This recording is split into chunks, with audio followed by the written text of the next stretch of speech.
I'm here with TCU Supply Chain News, and we have the privilege today of interviewing Greg Hughes, who is the purchasing manager at Cartamundi USA in Dallas, Texas.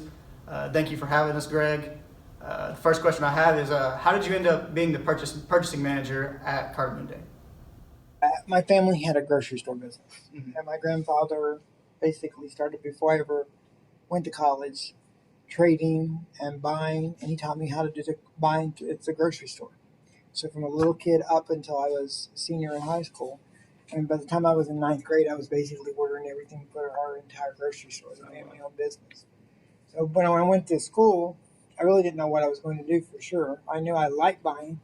Um, But as soon as I got out of school, I landed with a company called Meldisco. They were inside Kmart's, the shoe department. So it wasn't a Kmart division. You just rented space in the store. And I bought all the shoes for all the stores in Texas. So that's where I got started. And I went from there to this building we're in today. It was Highland Superstores. And I started as a junior buyer. So I was buying like TVs, VCRs, and small electronics, and then gradually became purchasing manager like a year later. And I left there and basically went into the cabinet business. So doing like vanities and kitchen cabinets and custom design and buy all the kinds of raw materials. And then came back here. So, Greg, what's your role at Cartamundi? So, what do you do exactly? I, but see, I do a lot of finance work in this job. I run the P card, the purchasing card Yeah. for the entire company. And I also handle that. So that's the whole, we match and batch and do the three-way match, my assistant and I.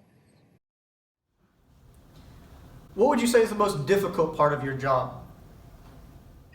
Basically, people procrastinating and waiting to the last minute to order things like corrugate or printing paper, things that I can't get in a few days.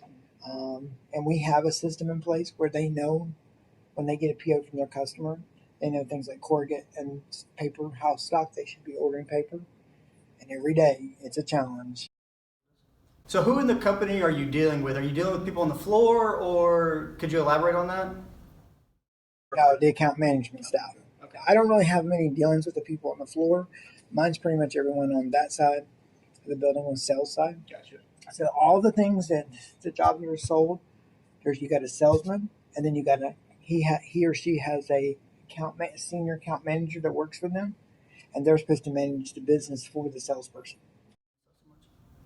What are some of the global implications of the supply chain where you work? A lot of my stock, like from France, is like 10 to 12 weeks out. Korea is 10 to 12 weeks out.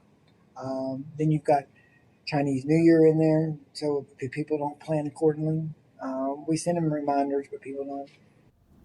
So, Greg, how do you build and maintain the relationship with the vendors that you work with? Well, they know they're not going to. They want the highest price. They know they're going to meet me somewhere in the middle. Right. Um, I'd say with a paper vendor, say it's a brand new paper vendor, I'd say within the first 5 to 6 months, you're going to be able to determine whether you can build that relationship or not. What would be the biggest difference you see in the different supply chain jobs that you've worked in? I've done kitchen cabinets, vanities, electronics, and then here. I've only had 3 jobs in my entire life. I usually stay a long time, and it's not that much difference. It's a different commodity. Matter of fact, a lot of the vendors I had at the last job, they're all right here. The last question I have for you is, do you have any advice for anyone that's trying to become a purchasing manager, anyone that works in supply chain? This advice I will give you.